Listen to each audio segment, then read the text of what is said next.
Buenos días a todos, bienvenidos a esta séptima mesa de este Congreso sobre el principio de transparencia que tan brillantemente se está desarrollando desde Barcelona, aunque lamentablemente muchos no podemos estar allí. Hubiera sido lo deseable por todos.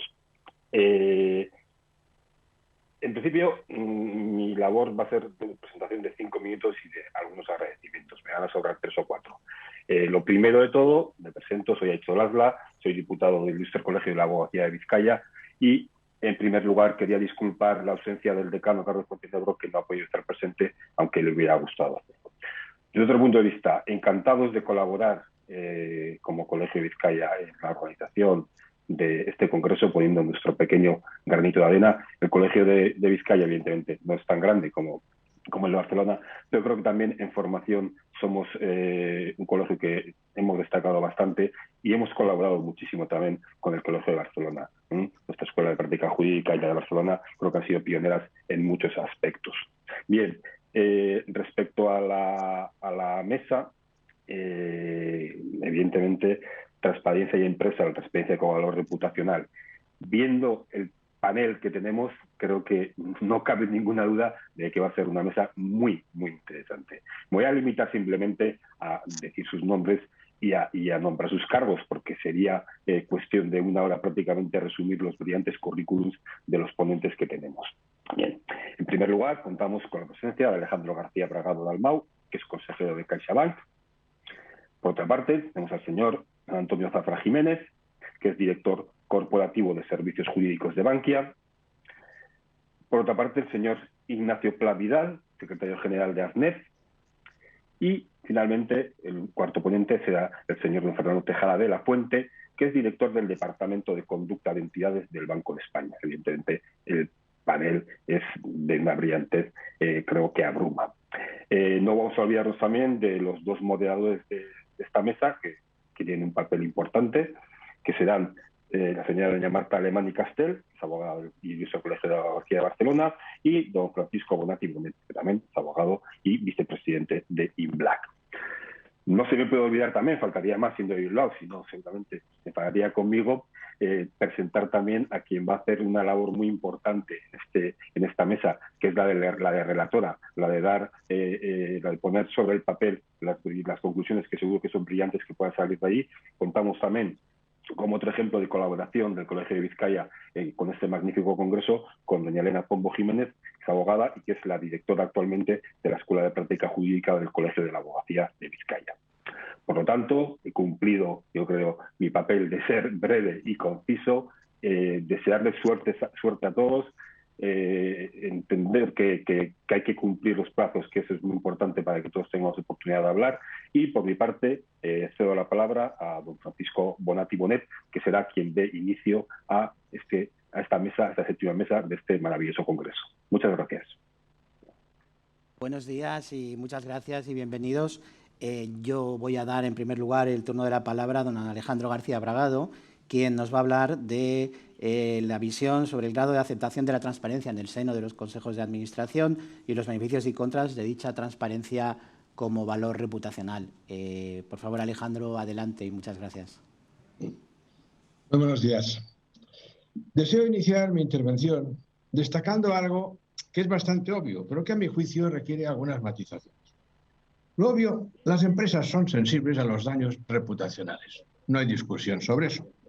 Pero quisiera hacer algunas matizaciones. Una, la sensibilidad no es la misma en todas las empresas, porque los daños y la posibilidad de minimizarlos no es la misma.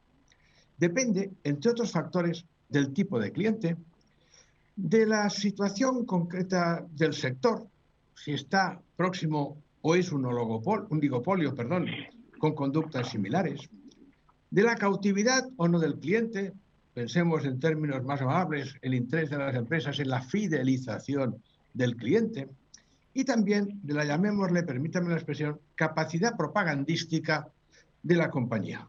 Pues es bastante cierto que estamos en un mundo en que predomina la imagen, tiene más valor la apariencia que la realidad. Y otra segunda matización. No todos los valores tienen las mismas consecuencias a efectos reputacionales. Y ello además es muy cambiante con el tiempo.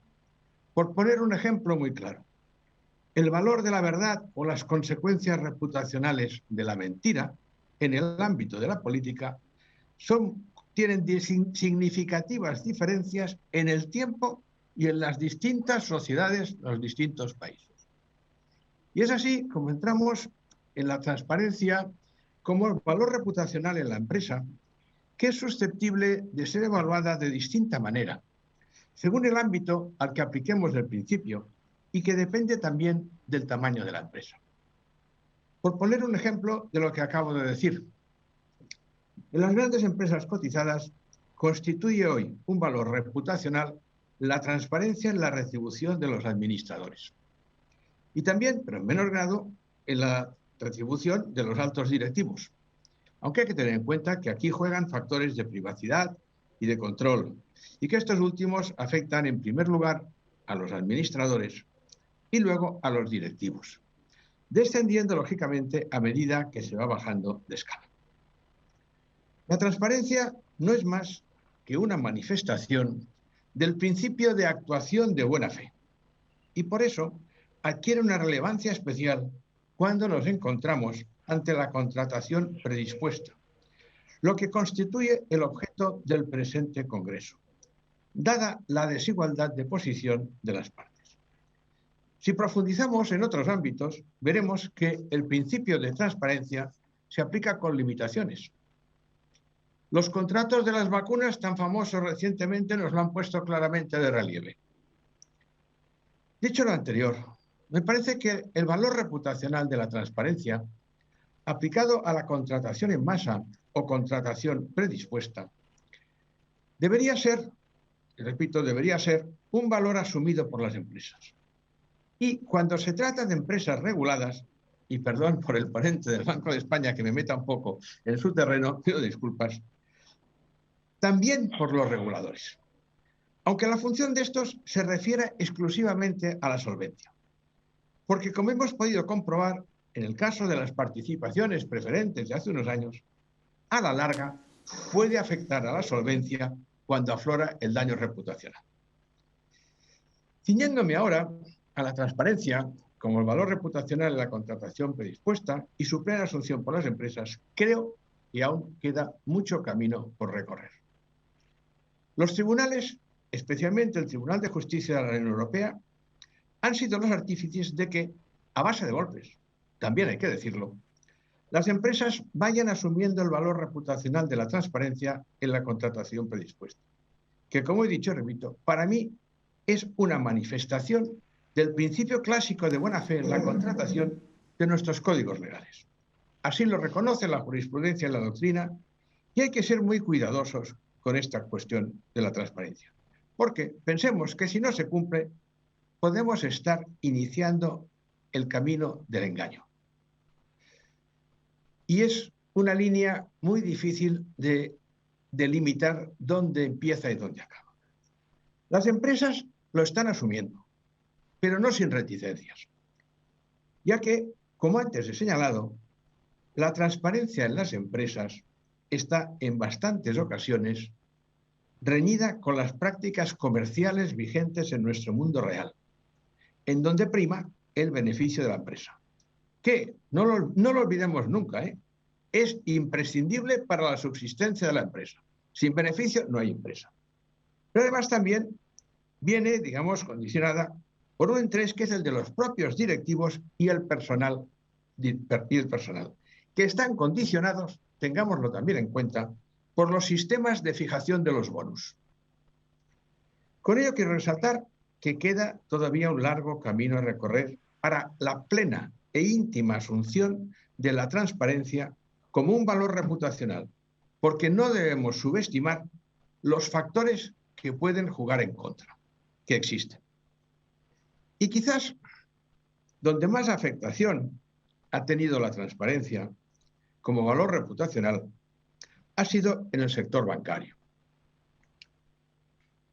Aunque no exclusivamente, pues no olvidemos el tema de las emisiones de los coches de Volkswagen, por cuanto las características del vehículo para muchos compradores formarían parte del contenido predeterminado del contrato, más predeterminado posible.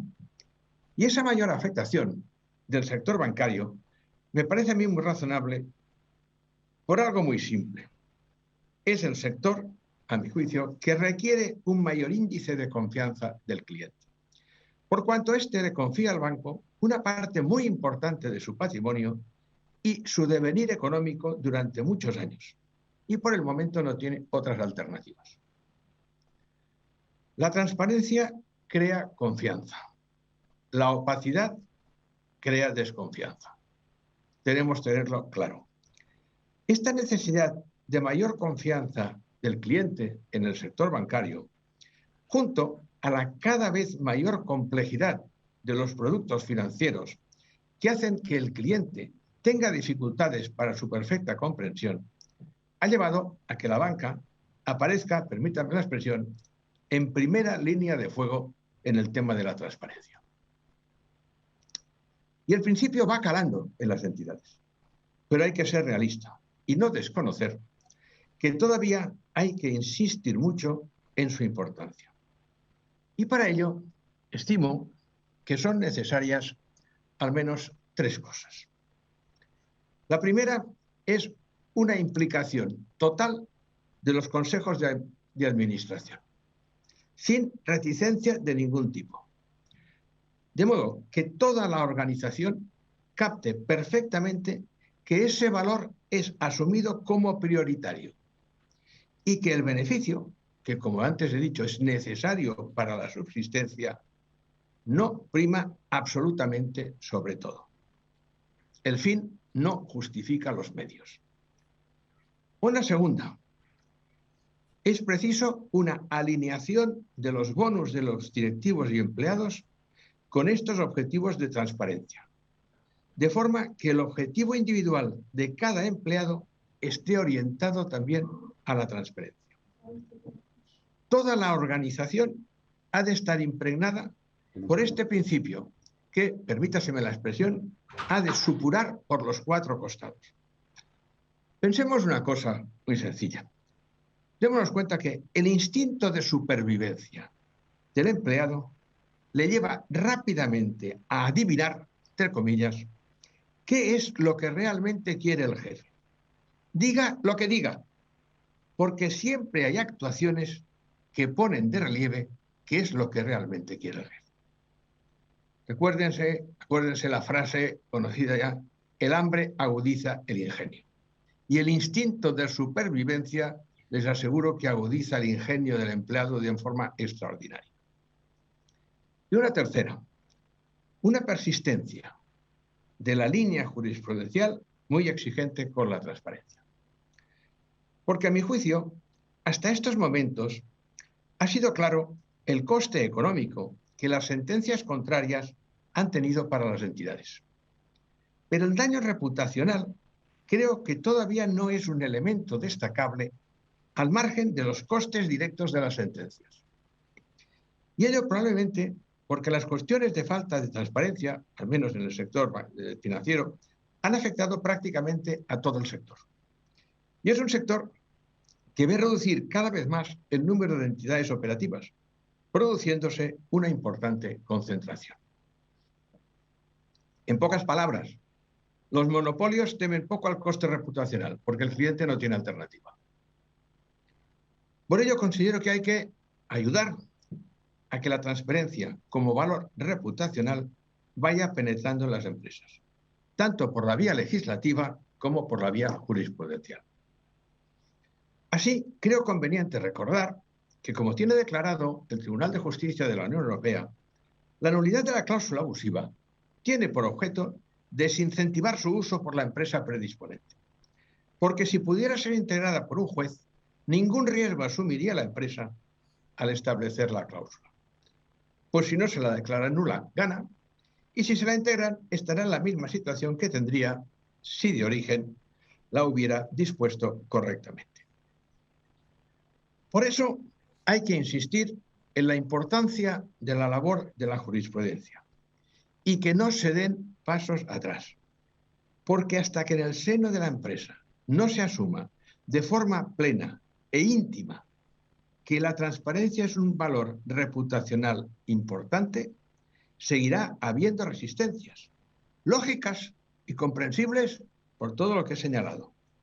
Y para que arraigue en la sociedad y las conductas contrarias tengan un castigo social, es imprescindible la labor de los tribunales en la línea de reforzar el principio de transparencia y las consecuencias negativas que pueden derivarse de su incumplimiento.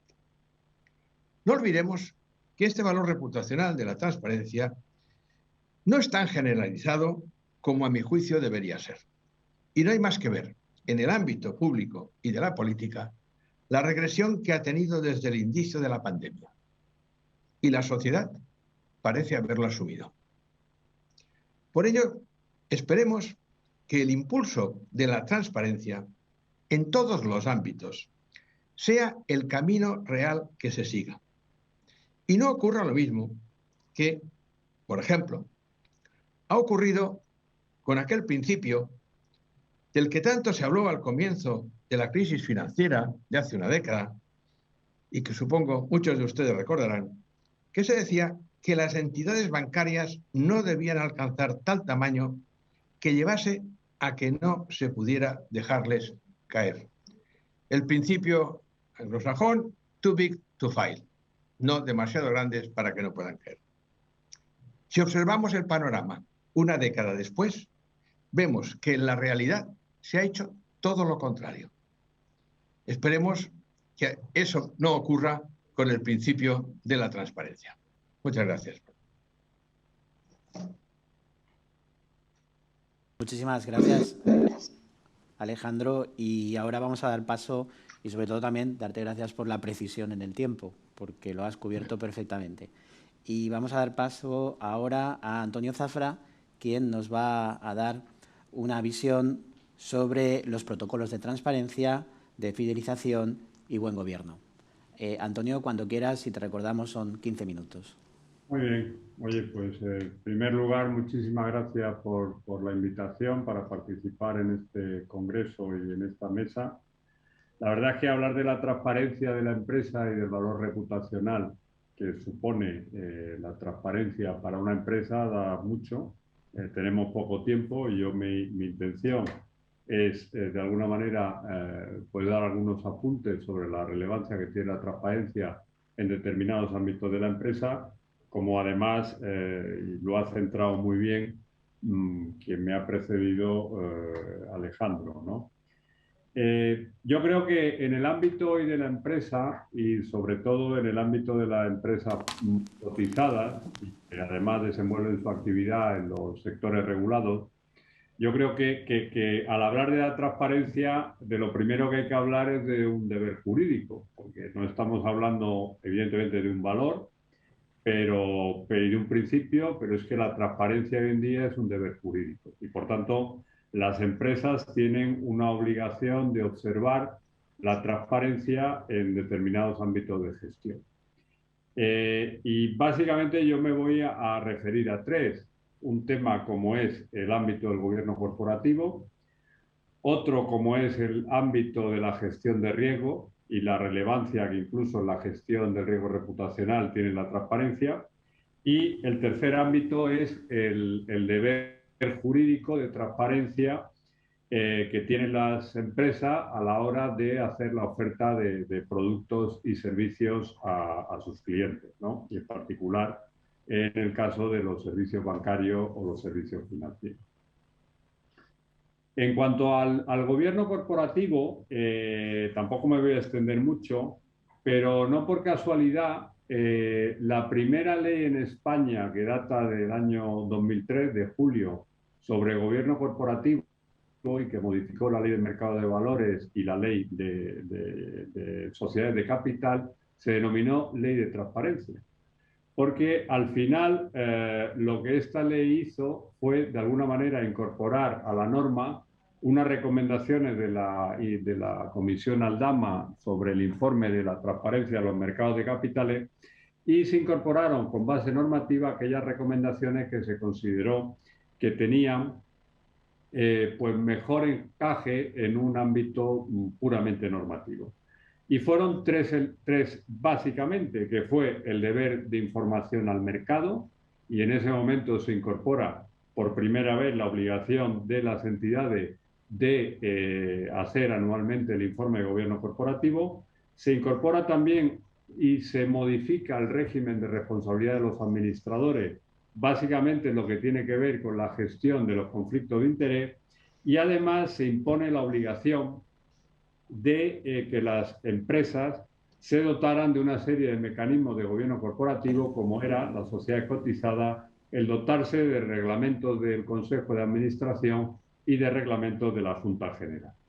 Y además incorporó otra cuestión que fue novedosa en su momento, aunque se dejó un plazo para su aplicación efectiva, que hoy nos parece como algo muy habitual, que fue dar publicidad a los pactos parasociales, que es un elemento fundamental a la hora de la transparencia en lo que es el buen gobierno de las empresas. Y además, aunque evidentemente este es un tema que ha evolucionado e incluso esta ley ha sido sustituida por otras posteriores, sin embargo introdujo un principio que sigue aún vigente y que de alguna manera resume esta transparencia hacia el mercado y hacia los inversores, que es el principio de cumplir o explicar. En definitiva, los mecanismos o el grado de cumplimiento de las exigencias o requerimientos del gobierno corporativo viene determinado y viene medido también, si se quiere, desde el punto de vista de cumplimiento o explicación de los códigos o del código unificado. Pero en esta labor y en esta imposición a las empresas del deber jurídico de transparencia, incluso se van dando pasos. La información financiera, la información de gobierno corporativo y sobre todo en los últimos años, y en particular desde el año 2018, con una reforma del Código de Comercio y de la Ley de Sociedades de Capital y también de la Ley de Auditoría de Cuentas, se pone en primer lugar también la obligación que tienen determinadas empresas de dar información no financiera. No para todas las empresas, básicamente para las empresas o grandes empresas o grandes grupos, como empresas emisoras de valores, entidades de crédito, entidades aseguradoras, aquellas entidades que tienen la consideración de entidades de interés público con la ley de auditoría de cuentas, y es una información no financiera donde se explicita aquello que tiene que ver básicamente con la sostenibilidad. En definitiva, la empresa tiene que informar sobre sus prácticas, sobre sus medidas en temas sociales, en temas medioambientales, en temas como protección de los derechos humanos, medidas contra la corrupción, medidas contra el fraude, no discriminación, inclusión, diversidad. Y además, no solo se trata de informar, sino que incluso esta información se tiene que construir como información de gestión por parte de las empresas para ofrecer unas métricas, unos indicadores clave que permitan, en términos de tiempo y de comparabilidad, examinar el posicionamiento de la empresa en todos estos ámbitos.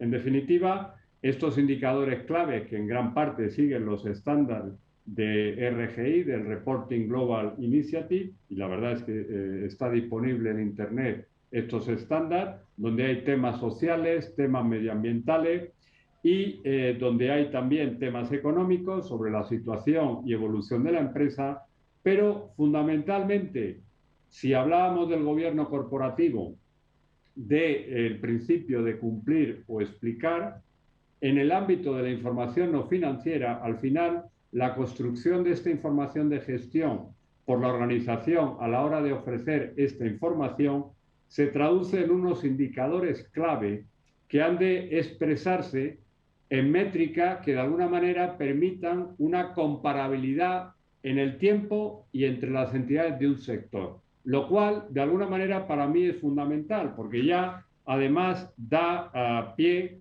a lo que considero que es un elemento clave, y es que también la transparencia es un elemento fundamental para la competencia. Difícilmente en un mercado o en unos mercados, y sobre todo si es un mercado regulado o supervisado, difícilmente hay competencia si no hay exigencia o autoexigencia de transparencia. Como bien ha dicho Alejandro, la reputación, la verdad, es que es un tema complejo. La reputación es un tema difícil de conseguir y muy fácil de perder. Y además, a veces, una pérdida de reputación pues tiene o puede tener consecuencia irreversible y el daño puede ser irreversible para la empresa. Evidentemente, la reputación, al fin y al cabo, es un tema de percepción de la organización por parte de los clientes, por parte del mercado, por parte de los empleados. Evidentemente, una pérdida de reputación pues, supone una pérdida del valor de la compañía, pero una pérdida de reputación supone pues, que la compañía, al fin y al cabo, pues, tenga mayor dificultad para acceder a sus clientes o que los clientes accedan o compren los servicios que ofrece la compañía. Pero también una pérdida de reputación es una mala percepción por parte de los empleados y evidentemente con esa pérdida de reputación pues difícilmente tú vas a poder enganchar o de alguna manera hacer que los empleados estén comprometidos con tu compañía.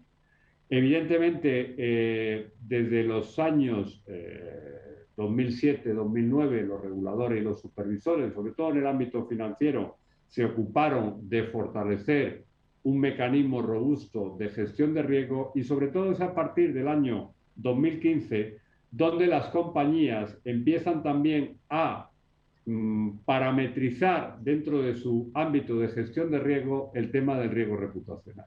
El tema del riesgo reputacional, donde pueden impactar, y en definitiva cualquier compañía está expuesta a un incidente o alguna situación que puede incidir en su reputación y que puede tener su origen pues, en brechas de seguridad, ciberataques, sanciones, incumplimientos, sentencias de los tribunales, incluso comportamiento de la alta dirección, comportamiento de algunos socios o proveedores de la compañía, y por tanto las compañías a día de hoy lo que incorporan dentro de su mecanismo de gestión de riesgo es también la gestión del riesgo reputacional.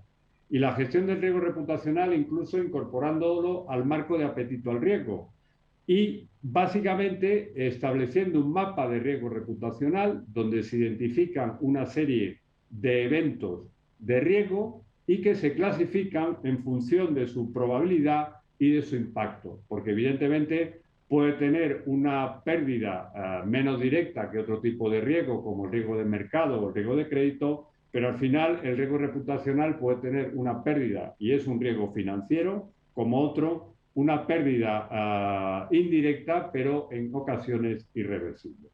Y un elemento, y volvemos otra vez a la transparencia, fundamental a la hora de gestionar este riesgo reputacional es evidentemente la transparencia, porque al final, insisto, cualquier entidad, cualquier compañía está expuesta a situaciones o incidentes que pueden causar una brecha en su reputación y aquí es fundamental la transparencia. Hay que comunicar, no ocultar, hay que tener una buena comunicación, hay que saber comunicar y evidentemente esta comunicación no tiene que ser comunicar por comunicar, sino que en gran parte el éxito de esta transparencia en la gestión de este riesgo viene por cuando ocurre algún tipo de brecha en la reputación y está en juego el riesgo de reputación de la compañía, pues ir a la causa raíz y además identificar aquellas acciones de manera proactiva para mitigar o de alguna manera reparar este daño. Yo creo que en este ámbito es verdad que los requerimientos y las exigencias son cada vez mayores, pero yo creo que es un error de que cualquier empresa vea esto como una carga, como un engorro. Yo creo que al final, como hay que verlo, es como anticiparse y como algo que puede ser incluso una oportunidad y una ventaja competitiva. Porque, insisto, yo creo que la transparencia es un elemento fundamental para el funcionamiento de los mercados y de la competencia en esos mercados. Y un elemento que tiene que ver con esto, evidentemente, y con esto entro en lo que sería la última parte de mi intervención, tiene que ver con la transparencia a la hora de ofrecer productos y servicios a los clientes.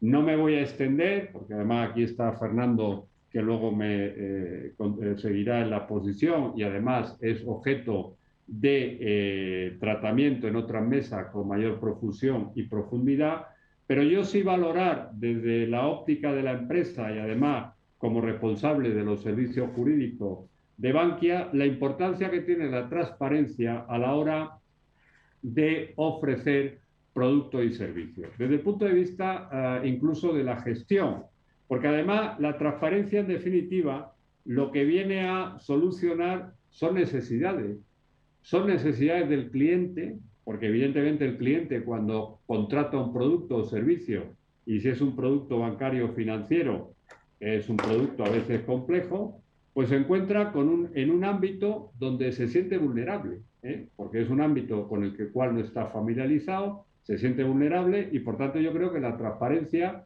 lo que permite es que el cliente entienda que esa vulnerabilidad se mitiga. Eso evidentemente tiene otro elemento positivo y es que no ya reduce la demanda o puede gestionar un menor número de demandas, sino incluso las propias reclamaciones o quejas que pueda recibir la compañía. Y además existe otro elemento que para mí es Antonio, fundamental. 2 minutos. Muy bien, voy terminando. Que es fundamental, como es incluso para los propios empleados a la hora de ofrecer los productos y servicios, el poder hacerlo con mayor información y con mayor transparencia, pues evidentemente facilitará el acceso a los productos y servicios por parte del cliente. Y además crea un vínculo que va más allá de lo jurídico y al final yo creo que también ayuda a fidelizar a tu cliente. En Bankia, y voy concluyendo, llevamos tiempo ya en esta labor, iniciamos un proceso de simplificación de contrato, al cual le siguió un proceso de alguna manera revisar el lenguaje de los contratos y desde el año pasado estamos en colaboración con la Universidad de Valencia dando un paso hacia adelante a la hora de elaborar pues protocolos de transparencia de productos donde no es solo un tema de lenguaje de contrato, porque ya aquí se incorporan advertencias, recomendaciones y consejos que evidentemente pueden ayudar al cliente a la mejor comprensión del producto. Además, hay una información de tu contrato paso a paso, pues lo que queremos con el lanzamiento estaba previsto de este proyecto, incluso una pregunta frecuente, un glosario que le permita al cliente estar más familiarizado con el producto a contratar, una revisión o replanteamiento de lo que debe ser una oferta comercial y además yo creo, y lo ha dicho muy bien Alejandro, un posicionamiento también de la empresa incorporando como un elemento más de comunicación con el cliente un muro de transparencia. Yo con esto pues termino mi intervención. Muchas gracias por la atención prestada y estoy a disposición de todos para cualquier pregunta o para cualquier comentario. Muchas gracias. Ya sin más preámbulos vamos a pasar a Ignacio Pla, que es el secretario general de ASNEF. ASNEF es la Asociación Nacional de Entidades Financieras. Es la patronal que agrupa las entidades financieras, crédito al consumo, básicamente, supervisadas por el Banco de España, que luego intervendrá en último lugar. Ignacio nos va a hablar pues, dentro de ese contexto de los protocolos de transparencia, cómo las entidades financieras se están adaptando en cuanto a la transparencia y cómo están instaurando como valor reputacional las entidades. Ignacio, cuando quieras. Muy bien, buenos días a todos. En primer lugar, quisiera felicitar al Ilustre Colegio de Abogados de Barcelona por esta iniciativa de organizar este primer congreso que gira en torno a la transparencia. Creo que es interesante. Y agradecer también a sus responsables y organizadores por haber tenido en cuenta, haber invitado a ASNEF a participar en esta séptima mesa en el día de hoy. Como muy bien ha dicho Marta Alemany, ASNEF no es un fichero de solvencia patrimonial y crédito, mal llamado fichero de morosos únicamente. Eso es un servicio que prestamos a todo el sector financiero y a otros sectores en el ámbito de la economía española. ASNEF es la patronal decana del sector financiero en España. Es una asociación, una patronal que se creó en 1917 y que engloba en su seno a aquellas entidades que son especialistas en llevar a cabo la actividad de crédito al consumo. Y he de resaltar aquí que todas nuestras entidades asociadas, como patronal, son entidades que están reguladas y supervisadas por el Ministerio de Economía, el Ministerio de Consumo y por el Banco de España. Esto es muy importante porque nuestras entidades asociadas, todas ellas en España, tienen la consideración de entidad de crédito. Y como he dicho, llevan a cabo su actividad principal es el crédito al consumo. Y dentro del crédito al consumo, hoy quisiera centrar en explicar qué está haciendo nuestro sector dentro de un producto financiero que es muy conocido y muy usado por los consumidores para acceder a la compra y venta de bienes y servicios, como es el crédito revolving. Y quisiera iniciar diciendo que para nosotros el consumidor es nuestro cliente y, por lo tanto, no hay mayor satisfacción para cualquier entidad, sea de crédito o mercantil, cualquiera, no hay mayor deseo de que su cliente tenga satisfacción en la relación que mantiene con la entidad, porque eso además aumenta, como aquí se ha dicho, la confianza en la propia entidad. Y, por lo tanto, nosotros queremos que nuestros clientes estén satisfechos y, además, la legislación, la Directiva de Crédito al Consumo y en su transposición a la Ley de Crédito al Consumo en nuestro ordenamiento jurídico, establece la obligación de que las entidades de crédito, a la hora de abordar la concesión de un crédito, lo hagan de una forma responsable, lo que todos conocemos por crédito responsable. Y el crédito responsable no solo es la evaluación de la solvencia, por un lado, de nuestro cliente o posible cliente para saber que va a poder devolver ese crédito, sino también es acompañarle de una forma clara durante el proceso de contratación, para que el cliente al final pueda llegar con la información adecuada a tomar una decisión libre, responsable e informada. ¿Y esto cómo se consigue? Pues como estamos diciendo y como se ha visto durante la jornada de ayer y de hoy, a través de la transparencia. La transparencia es otorgar al consumidor información necesaria para llegar a esa decisión libre, responsable e informada. Y como sector, hace ya más de un año nos pusimos en contacto con el profesor Orduña, persona de gran prestigio, absolutamente independiente y padre de la transparencia en gran parte en este país, para que, analizando este producto que es el crédito revolving, nos hiciera una propuesta de un protocolo de transparencia para nuestro sector. Un protocolo que transmitiera a nuestros clientes esa información y ganara esa confianza y le ayudara a tomar esa decisión libre, responsable e informada. Y ese protocolo ha de contener, por supuesto, como no puede ser de otra forma, derechos y deberes que el consumidor ha de conocer antes de poder contratar. Pero aquí, llegado a este momento, me gustaría hacer un pequeño paréntesis para hablar de la información, porque el consumidor recibe, obligación también por ley, una información precontractual muy extensa. Todos sabemos que la información que ha de recibir el consumidor ha de ser clara e inteligible, por supuesto, pero una información demasiado extensa en un inicio de la contratación, antes de la contratación, puede llevar al consumidor a una desinformación o incluso a la confusión.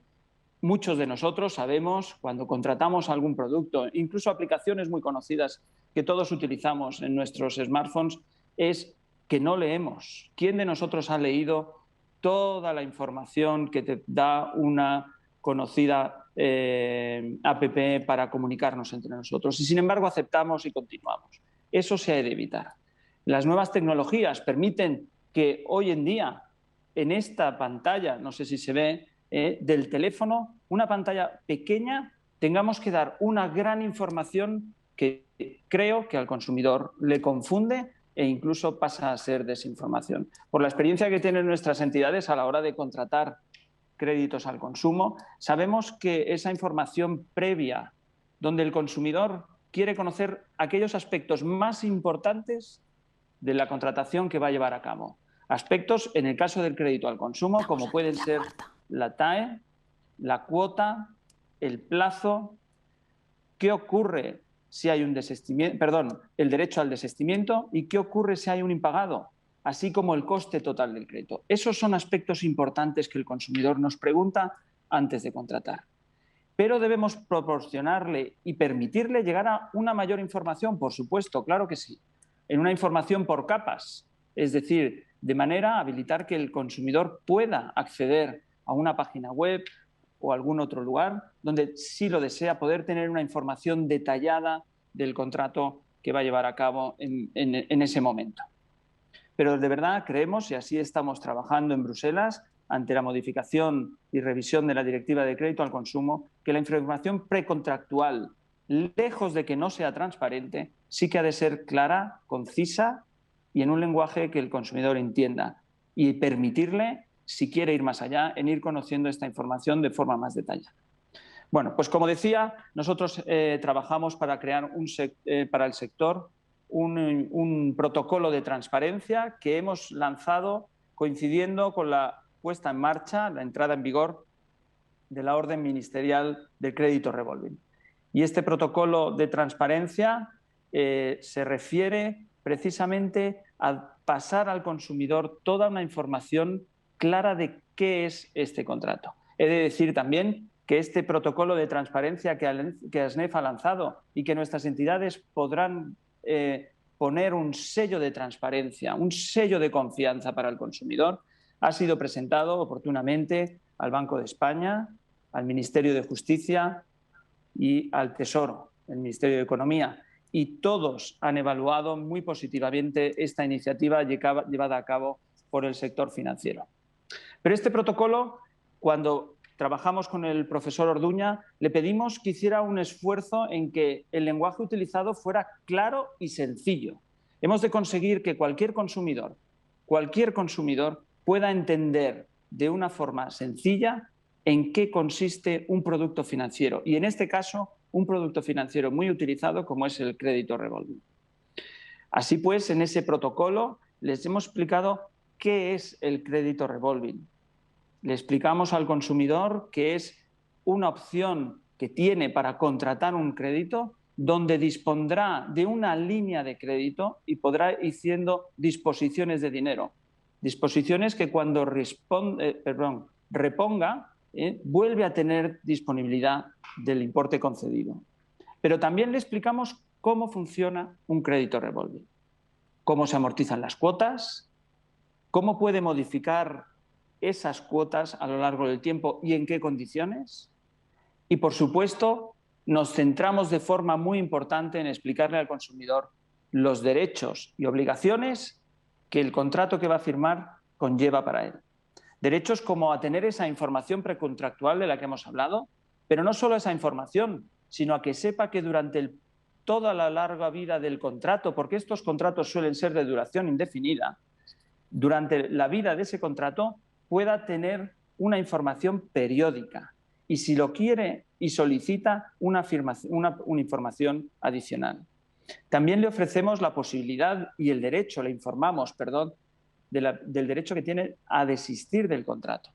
Igual que le informamos de esa duración, indicándole que normalmente son contratos de duración indefinida, pero le explicamos a continuación, con forma sencilla y clara, que puede cancelar total o parcialmente ese contrato y qué consecuencias tiene y qué costes tiene para ese consumidor, que es, repito, nuestro cliente.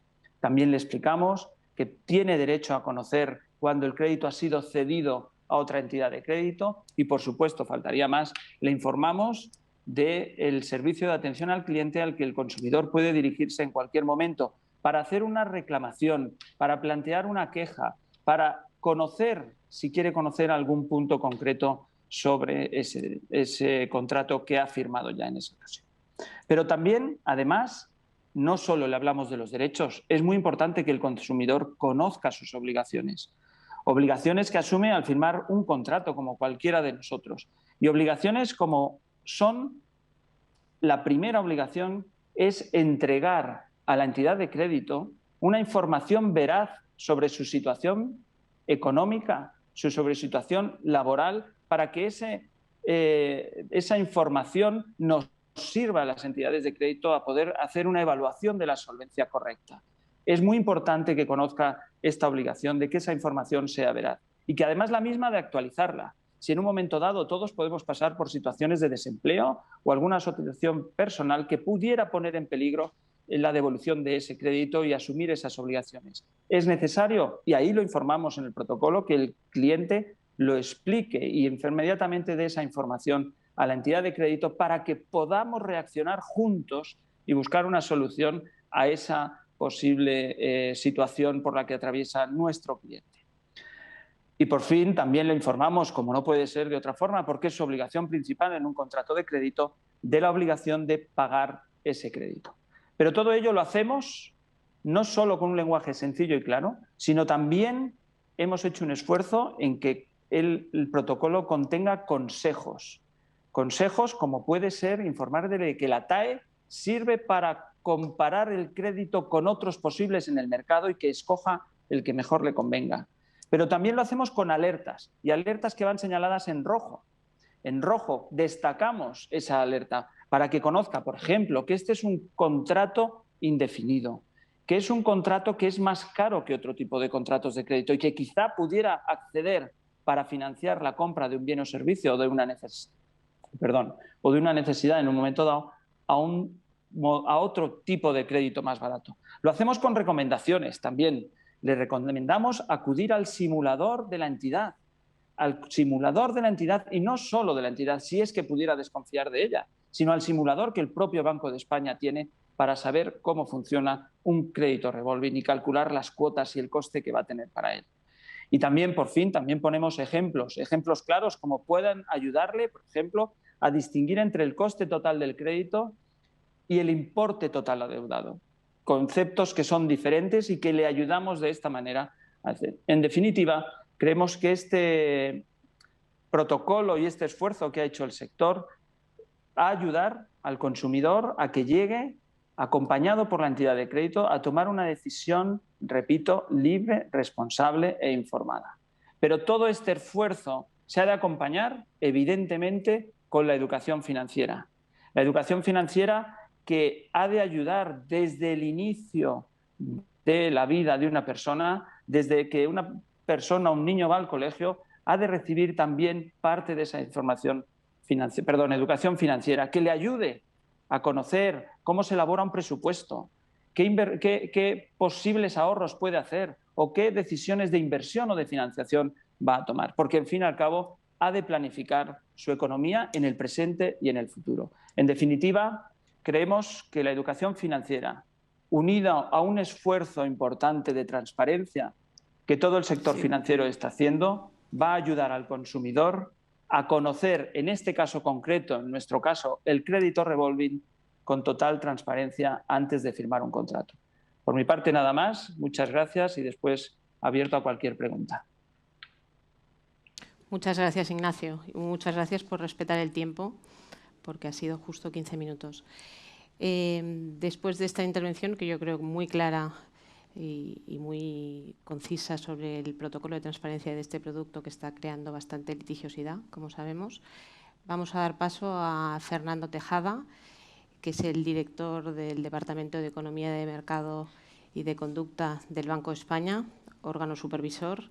Lo hemos dejado para el último lugar por su importancia. No quiere decir que los otros no lo sean, pero al final el supervisor es quien tiene la última palabra. Fernando Tejada nos va a hablar del proceso de transformación del Banco de España respecto de la transparencia, que también este organismo pues está haciendo un esfuerzo muy importante también en este ámbito y para instaurar en las entidades financieras y bancarias la transparencia. Sin más, paso la palabra a Fernando. Muchas gracias, muchas gracias, Marta, y muchas gracias a los organizadores del Congreso, en especial al ICAP, que es el que ha llevado el peso logístico, ¿no? Y bueno, pues estamos encantados de venir aquí. Esto es un ejercicio de transparencia también, ¿no? Alguien antes ha hablado de que la transparencia debe abarcar a todos los sectores, ¿no? Y bueno, pues las administraciones públicas no somos ajenas a esto, ¿no? Los reguladores, los supervisores, bueno, no rehuimos las comparecencias públicas, no rehuimos la participación en foros como este en el que podamos debatir sobre todos los temas, porque efectivamente la transparencia es un valor transversal a la sociedad y nosotros también estamos implicados en un ejercicio de este tipo. De hecho, bueno, pues el Banco de España tiene algo que trasciende al Departamento de Conducta, que es un plan estratégico a 4 años, dentro del cual pues bueno, hay muchas iniciativas del plan estratégico y muchos objetivos estratégicos que tienen que ver precisamente con la transparencia, ¿no? Que en nuestro caso además es un ejercicio de rendición de cuentas, no solo ante los órganos ante los que legalmente lo tenemos que hacer, no sé, las Cortes Generales o el Tribunal de Cuentas, sino también ante todos los ciudadanos, sean de la condición que sean y se encuentren donde se encuentren.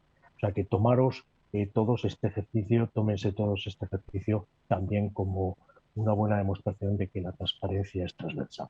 No, hemos hablado de muchas cosas, en realidad hablar el último tiene el inconveniente que tienes que ir reordenando lo que ibas a contar un poco, porque algunas de las cosas pues ya han sido tratadas o por lo menos han tenido una aproximación y bueno, y algunas de ellas son excelentes noticias, ¿no? Es decir, tanto el plan que nos ha anunciado Antonio Zafra de transparencia en Bankia, como en este caso de una entidad singular, como en fin, el código que también nos ha presentado y conocíamos Ignacio Pla por lo que respecta a SNEF de carácter sectorial, pues bueno, son iniciativas muy bienvenidas y son una demostración de que el mensaje que estamos transmitiendo desde el Banco de España de la importancia de la transparencia en este aspecto concreto de la comercialización de productos y servicios, pues bueno, va calando, ¿no? Y bienvenidas sean, por tanto, estas iniciativas que además se enmarcan en un proceso de autorregulación progresiva del propio sector que también estamos promoviendo. Yo siempre digo con estas cosas que el Banco de España no tiene ningún interés en establecer regulaciones y que el Banco de España no tiene ningún interés en su caso, ¿no? en tomar medidas disciplinarias con las entidades cuando las incumplen, ¿no?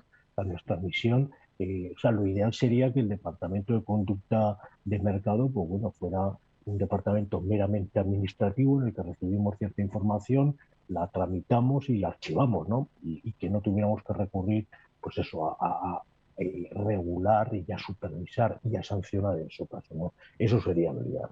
Bueno, efectivamente en el ámbito bancario y con independencia de algunos aspectos que han señalado Alejandro y Antonio relativos a la responsabilidad civil, digamos, a la transparencia y al compromiso con la transparencia en el ámbito corporativo, ¿no? Y algo en lo que efectivamente en los últimos años hemos avanzado bastante, ¿no? Tanto desde el punto de vista de la idoneidad de los altos cargos como de la rendición de cuentas, ¿no? ante empleados, ante accionistas, ante administraciones y en general ante toda la sociedad, ¿no? A través de informes de buen gobierno y similares, ¿no? Y también se ha avanzado mucho, desde luego, en lo que es el disclosure de información relevante, ¿no? Esto, especialmente en el caso de las empresas cotizadas, es tremendamente importante y yo creo que se ha avanzado mucho. Y yo me quería parar, no puede ser de otra manera, en el aspecto particular de las relaciones con los clientes, ¿no? Y, en fin, en este sentido, la transparencia es un valor que está directamente relacionado con las relaciones jurídicas que se establecen en los procesos de comercialización, bueno, en los procesos de precomercialización, comercialización y también durante la vida de los productos financieros entre las entidades y los clientes. Y en este sentido, pues bueno, también se ha dicho previamente, el negocio bancario es especial, ¿no? Porque es un negocio que efectivamente está basado en la confianza, ¿no? Al final, todo el sistema financiero, todo el sistema, al menos el sistema bancario que tenemos, pues está montado sobre, en fin, la confianza en un pedazo de papel, ¿no? Que un banco central emite, ¿no? Esto es todo, digamos que todo el edificio que tenemos montado está sobre la confianza, ¿no? Y en este sentido, pues bueno, la transparencia se convierte en un elemento clave, porque en definitiva la confianza se construye sobre la transparencia y sobre la buena fe. Tengo que decir que esto de la transparencia en el ámbito de la comercialización, bueno, ahora ha adquirido una importancia notable. pero bueno, es algo que viene de antiguo, ¿no? Al menos en la regulación española, estuve ayer rebuscando y ya en el año 77 hubo órdenes ministeriales en los que en fin, se establecía la información que debían rendir las entonces entidades de depósito a sus clientes, ¿no? Durante la década de los 80 también hubo normas en este sentido y además en la década de los 80 bueno, pues vimos nacer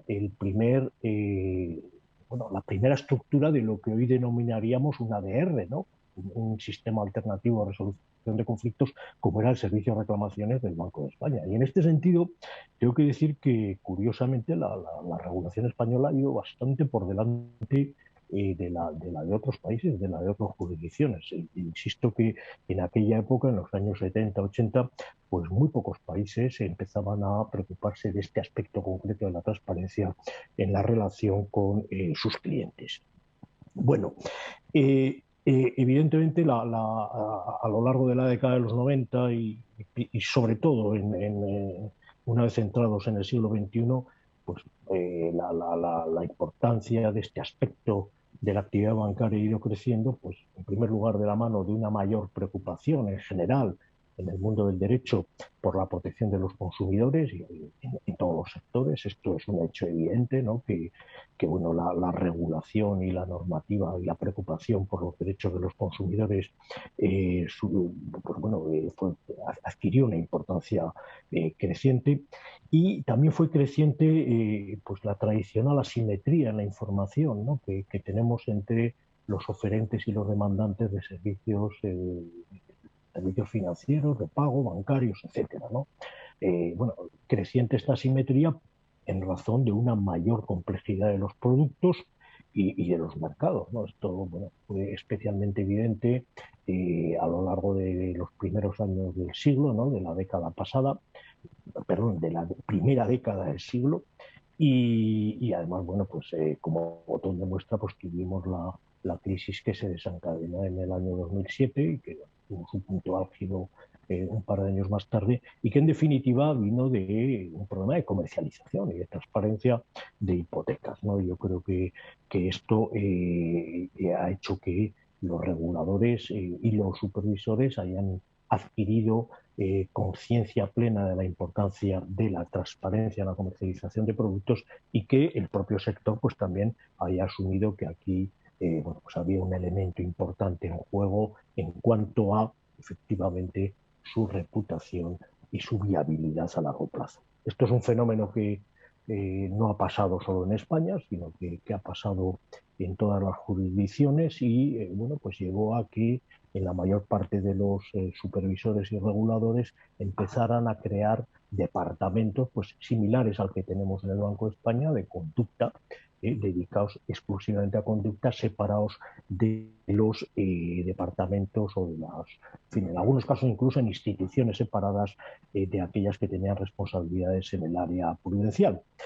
Porque, en definitiva, la transparencia tiene pues, un elemento microprudencial claro, ¿no? Que tiene que ver con cosas que también se han mencionado aquí, el riesgo de conducta, que está directamente relacionado con la litigiosidad que este proceso de, en fin, de crisis financiera y de judicialización de situaciones ha producido, ¿no? Esto, pues efectivamente, desde el punto de vista de las entidades, de su apetito al riesgo, pues es un elemento que tienen que meter en su ecuación, ¿no?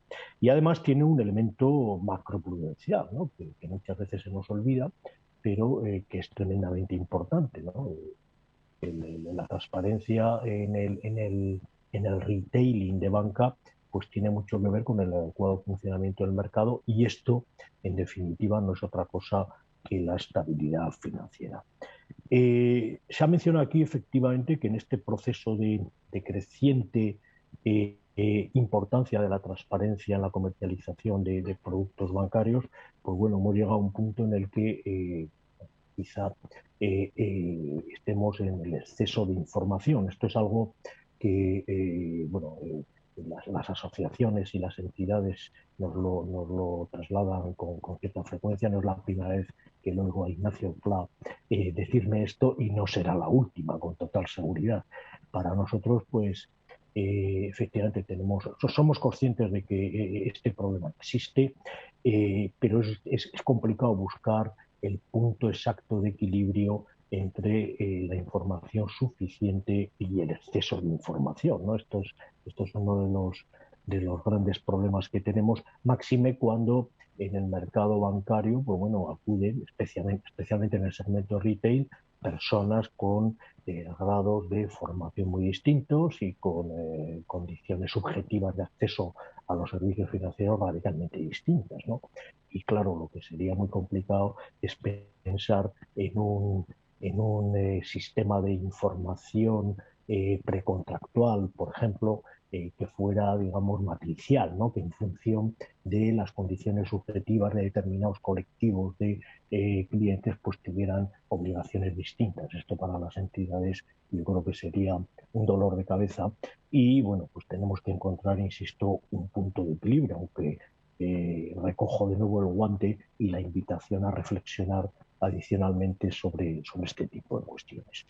Bien, como decía, ha habido un proceso de evolución que nosotros también hemos vivido, en el cual los supervisores hemos separado la supervisión de conducta de otros ámbitos de supervisión y especialmente del prudencial, porque aquí, curiosamente, se produce un conflicto de interés, yo siempre digo que falso, ¿no? Porque aunque parece a priori que puede haber tal conflicto cuando uno tiene que tomar una decisión. Tenemos una entidad financiera que está teniendo una serie de problemas de incumplimiento de normativa de transparencia y que, bueno, pues el supervisor se plantea tomar alguna medida supervisora, ¿no? Pero claro, esta medida supervisora al final se traduce o se puede traducir en unas multas o en unas exigencias supervisoras que tienen un coste y pueden poner en peligro la solvencia, ¿no? Esto que a priori puede parecer una contradicción, yo creo que no lo es tanto, ¿no? Porque al final conduce a lo mismo, es decir, a garantizar que las entidades, precisamente por el miedo supervisor o por un poco el respeto que les impone la existencia de esta supervisión de conducta, pues sean capaces de, como han hecho, por ejemplo, a través de los modelos que nos han explicado Antonio y Ignacio Pla, bueno, pues sean capaces de establecer códigos de autorregulación que les hagan, pues bueno, evitar este tipo de problemas en el origen, estableciendo criterios de transparencia que sean suficientemente conocidos por su red. Bueno, yo, más allá de la acción supervisora y en ocasiones disciplinaria, yo también me quería referir brevemente a tres aspectos de la transparencia que me parecen relevantes, ¿no? Hemos hablado mucho de la transparencia pasiva, de esta transparencia que tiene que ver con el mero cumplimiento normativo, de ese paquete de normas que tenemos tan dispersa además y tan complejo, que nos obliga a dar determinada información a los clientes antes, durante y después de los procesos de contratación.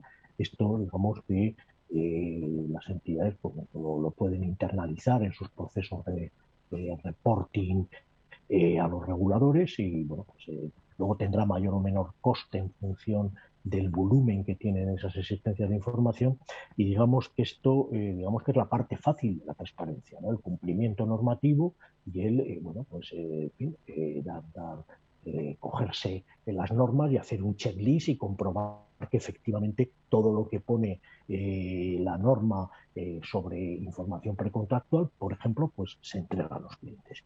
Hay otro aspecto de la transparencia que es más complicado de lograr y que también se ha citado aquí, que es la transparencia activa, ¿no?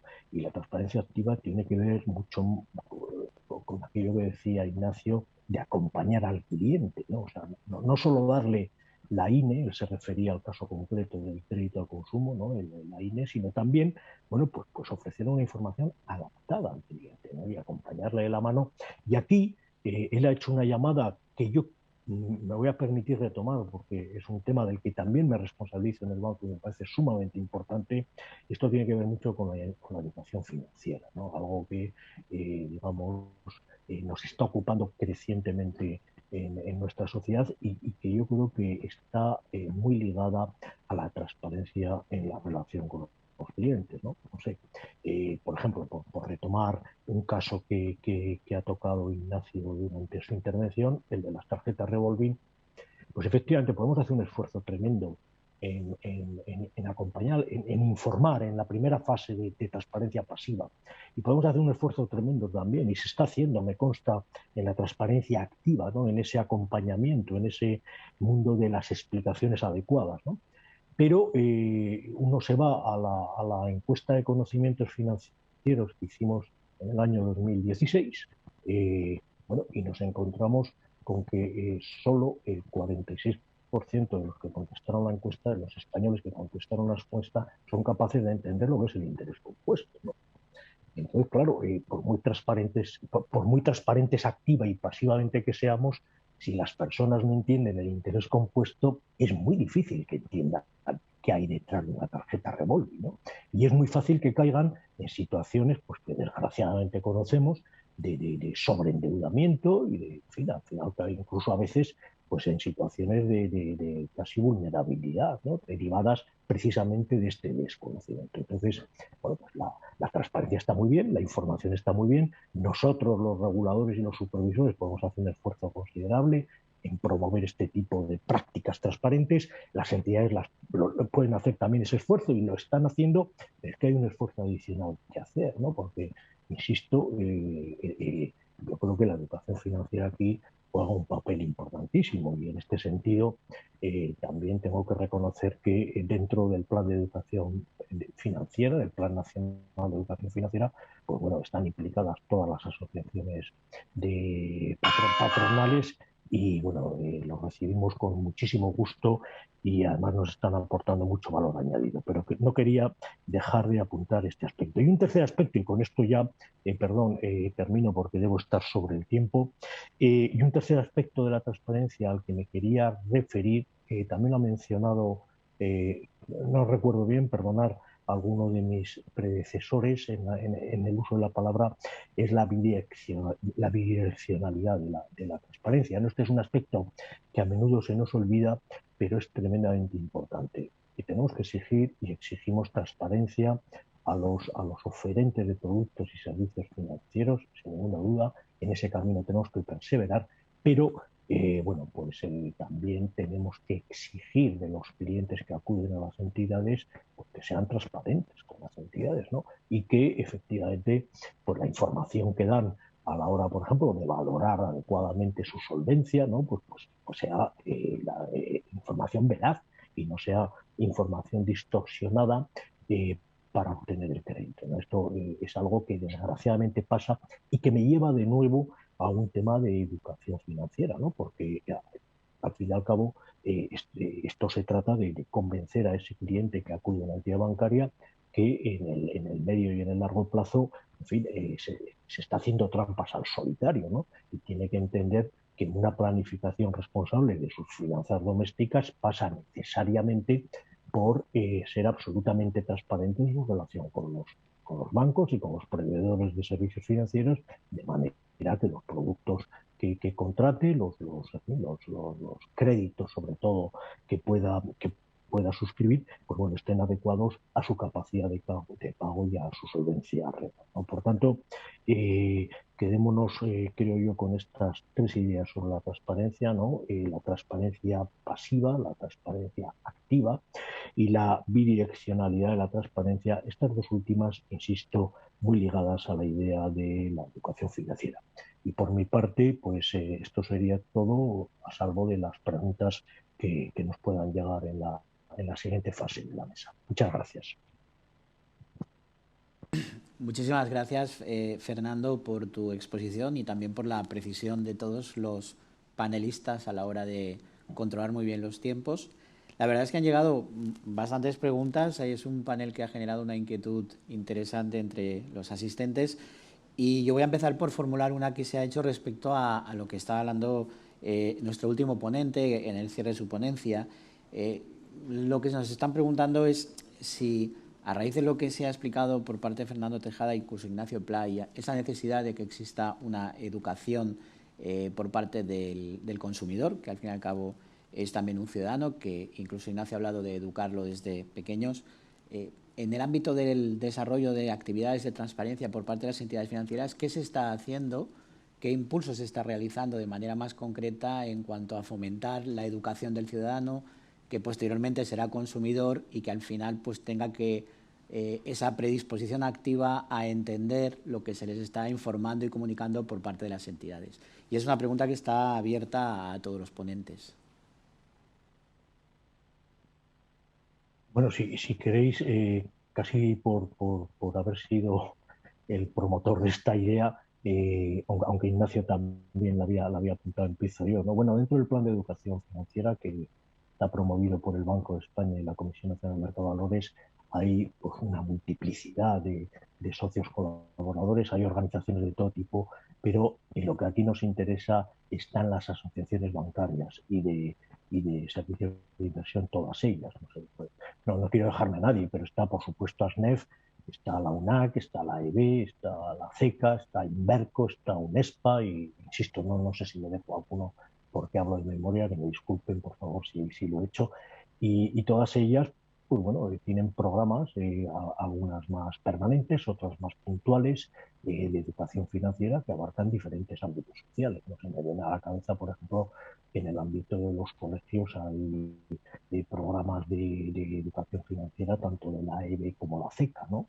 Que bueno, a través de las entidades asociadas a estas patronales, a estas asociaciones profesionales, pues bueno, están impartiendo diferentes programas en colegios o otros han optado por dirigirse a segmentos específicos de población, de mayores, de inmigrantes, etcétera, pero vamos, hay una buena panoplia de iniciativas de educación financiera por parte del sector que están además ya muchas de ellas consolidadas. No sé, Antonio y Ignacio y Alejandro, si conocéis algo de...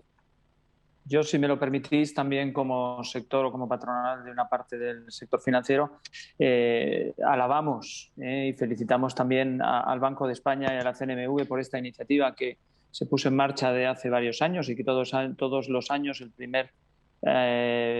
primer lunes de octubre, creo recordar que se celebra el Día de la Educación Financiera. Ojalá que esto vaya calando cada vez más en la sociedad, en los consumidores, para poder llevar a cabo algo tan importante. Yo sé que la EB y la CECA llevan a cabo labores en colegios, como decíamos antes, donde informar a los niños y a los adolescentes de qué es la educación financiera, para que puedan, pues como he dicho antes, elaborar un presupuesto, algo tan sencillo como eso, o saber qué es un producto de inversión, o qué es la financiación, qué consecuencias tiene. Todo eso es muy importante. Y nosotros, como asociación, también elaboramos y lo ponemos a disposición porque nuestras entidades asociadas están especializadas en el crédito al consumo en el punto de venta, financiar la venta de bienes y servicios en el punto de venta.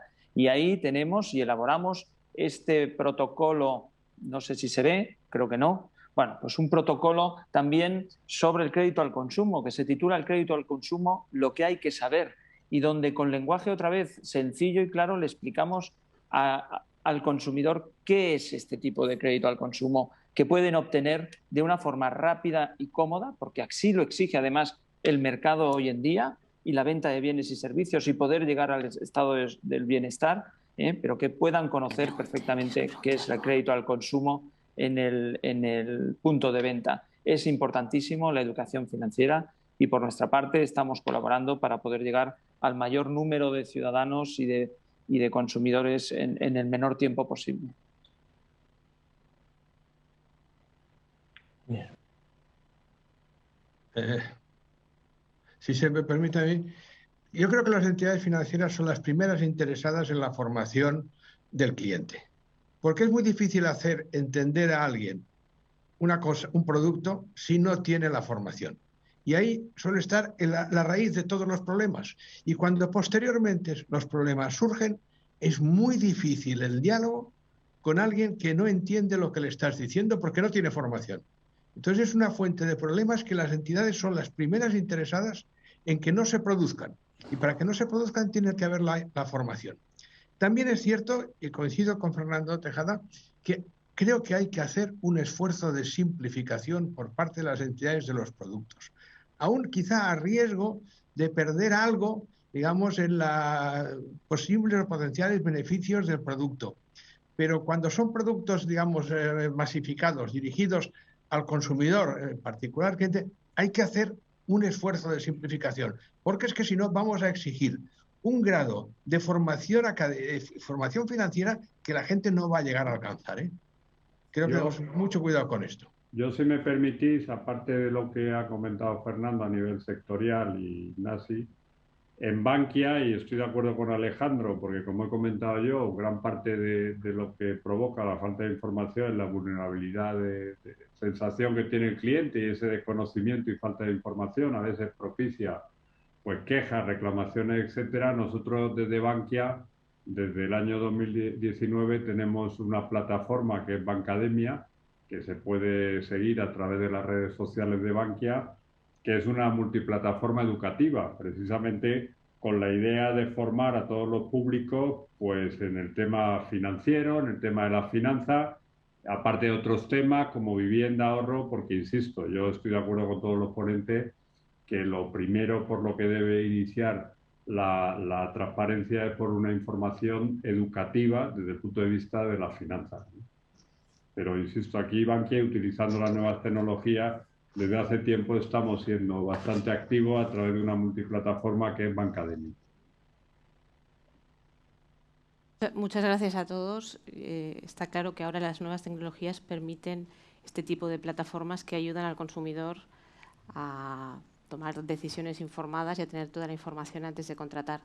Yo la pregunta que quería y que lanzo a todos los ponentes es: estamos hablando de estos protocolos de transparencia, me gustaría saber la opinión del Banco de España, pero ¿qué pasa con todos los contratos que ya están hace tiempo en el mercado? Ya sabemos, se ha hablado de las tarjetas revolving, son contratos normalmente indefinidos, hay otro tipo de contratos de este tipo, tarjetas. Vista la litigiosidad que existe hoy en día, vista la falta de seguridad jurídica que existe en muchas ocasiones, porque estamos hablando de contratos que después ha habido sucesivas legislaciones y modificaciones que hay que adaptarlos, ¿qué iniciativas están tomando las entidades para, de alguna manera, actualizar esos contratos? Y esto también, visto los tribunales y cómo se están produciendo los fallos últimamente, ¿cómo ve el Banco de España que se puede actuar en este sentido? José Fernando, si quieres contestar tú. Sí. Bueno, contesto yo y por supuesto también los demás, ¿no? Yo creo que desde el punto de vista del Banco de España, ya lo he dicho antes, ¿no? Las iniciativas de autorregulación en transparencia son muy bienvenidas, en primer lugar porque son de autorregulación y en segundo lugar porque son de transparencia, o al revés, es decir, que digamos encajan perfectamente en el modelo que tenemos en la cabeza de sistema bancario para el futuro, ¿no? Un sistema bancario en el que la regulación pueda ir a menos y la autorregulación vaya a más, ¿no? Y en el que la preocupación por la transparencia sea creciente. Y bueno, pues si esto se mueve en el ámbito de la autorregulación, pues mucho mejor, porque no se tendrá que mover en el ámbito de la regulación coercitiva. O sea que en este sentido las iniciativas son bienvenidas. Y en cuanto al problema que ha señalado Marta, pues bueno, nosotros lo que tratamos de fomentar en nuestras conversaciones con las entidades es que tengan planes de contingencia para estas cosas y las revisen, ¿no? O sea, no sé, por ejemplo, pues el 31 de diciembre sabéis que desaparece el IVO, ¿no? Y bueno, pues estamos hablando con las entidades para que se anticipen a la litigiosidad que se pueda generar, bueno, pues en el caso de que las cláusulas de fallback, las cláusulas de tipo sustitutivos que tengan previstas en los contratos de hipotecas con LIBOR, bueno, revíselas usted antes, ¿no? Y si, porque en muchos casos es que igual no hay tipo sustitutivo, o en otra puede haber tipos sustitutivos que van a generar una conflictividad, no sé, por ejemplo el IRPH, ¿no? O puede haber también tipos sustitutivos que suponen un perjuicio considerable para el cliente o para la entidad, ¿no? Nos hemos visto tipos sustitutivos que son fijos al 12%, ¿no? Y dicen, bueno, vamos a ver, esto habrá que fin, lo que estamos diciendo a las entidades, anticípese usted, ¿no? Revise usted su cartera de créditos hipotecarios. Estoy poniendo el ejemplo del LIBOR porque lo tenemos a la vuelta de la esquina, ¿no? Pero esto vale para cualquier producto financiero. Anticípese usted, revise la cartera, prevea las circunstancias que pueda haber que impacten sobre su eventual litigiosidad, revise esos contratos, hable con los clientes, ofrézcale soluciones, bueno, y tratando de anticipar este tipo de situaciones. Entonces, bueno, esta es un poco la línea en la que estamos, ¿no? Tratando de hablar con las entidades y convencerles de la importancia de anticipar pues estas contingencias, ¿no?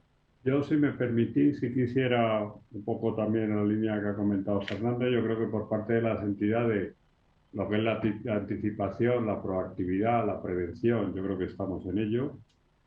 Pero yo creo que también aquí hay que llamar también la atención, creo, y de que cuando hablamos de contratación, al final es importante la buena fe, es importante la transparencia, pero para mí hay un valor fundamental que es la seguridad jurídica, ¿no? Entonces yo aquí creo que esto tampoco hay que perderlo de vista. Es evidente que la normativa cambia, que puede haber esfuerzos de autorregulación, pero evidentemente jugar con patrones de hoy, situaciones jurídicas consolidadas del pasado, pues yo creo que eso no casa muy bien con la seguridad jurídica. Yo creo que aquí, yo creo que ahí los tribunales están, bueno, y el Tribunal Supremo, e incluso el propio Tribunal de Justicia en algunas de sus últimas resoluciones, con el tema de los gastos, del respeto a la normativa vigente, del Instituto de la Prescripción, etcétera. Yo creo que aquí, bueno, todos tenemos que hacer un esfuerzo en que evidentemente estamos hablando de instituciones jurídicas, estamos hablando de un derecho consolidado y por tanto yo creo, y además incluso yo llamaría incluso al legislador a que, porque a mí hay cosas que me preocupan, por ejemplo, en una última reforma legislativa de la Ley de Consumidor y Usuario, que, bueno, introducida en una disposición dentro de estos innumerables decretos leyes que ha sacado el Gobierno, ya considera como infracción el no remover los efectos de una cláusula abusiva sancionada en vía administrativa. A mí eso está poniendo en cuestión el principio de legalidad, eso puede llegar a poner en cuestión el carácter revisor de los tribunales, porque evidentemente, o sea, al final la abusividad, que tiene mucho que ver con la transparencia, pues va un poco en línea con las circunstancias concretas de cada caso en el momento de contratar, y eso es un tema de prueba, y la igualdad de prueba está en un tribunal, en un expediente administrativo, bueno, yo creo que aquí debemos todos y determinados actores más que otros, y aquí también apelo al legislador, de que estamos hablando de instituciones jurídicas y que estamos hablando de ciertos principios que hay que tener en cuenta, porque la seguridad jurídica para mí es fundamental.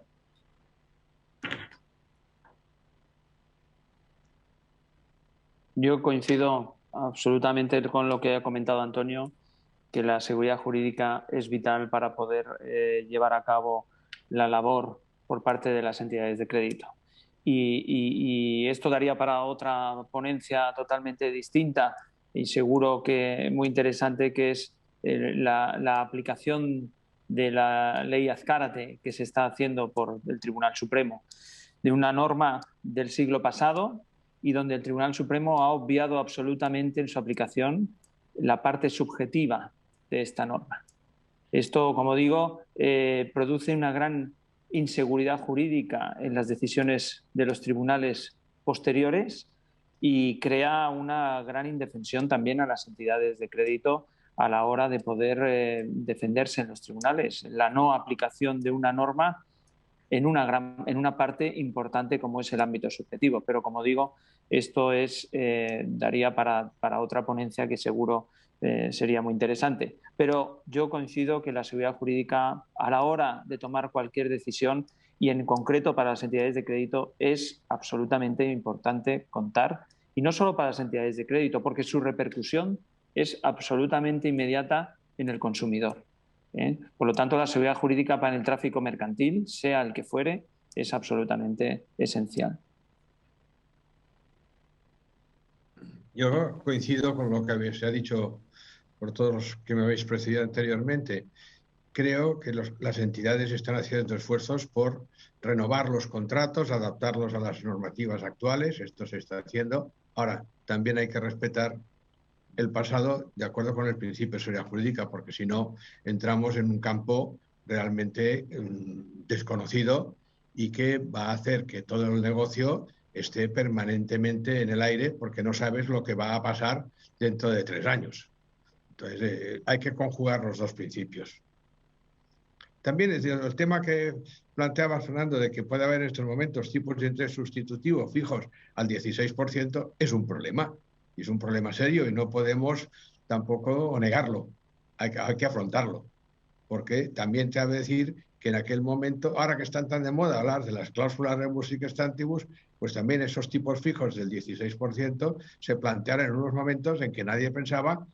Incluso se ha discutido por las propias entidades si puede haber tipos de interés negativo. Bueno, se podrá discutir todo lo que se quiera, pero la realidad, al menos grande, es que los hay. Entonces, bueno, hay que adaptarse también un poco, porque si no, vamos a crear un conflicto realmente serio y difícil de resolver, ¿eh? Nada más. Muchísimas. Bueno, yo solo una precisión, no quiero alarmar con el tema del LIBOR porque contratos referenciados al LIBOR hay muy poquitos, o sea que estamos hablando de una problemática muy limitada en cuanto a su impacto, ¿no? Y cláusulas de estas extemporáneas y tal, pues hay todavía muchísimas menos, ¿no? O sea, los contratos del LIBOR la mayor parte tienen, en fin, tipos de sustitución, básicamente IRPH, ¿no?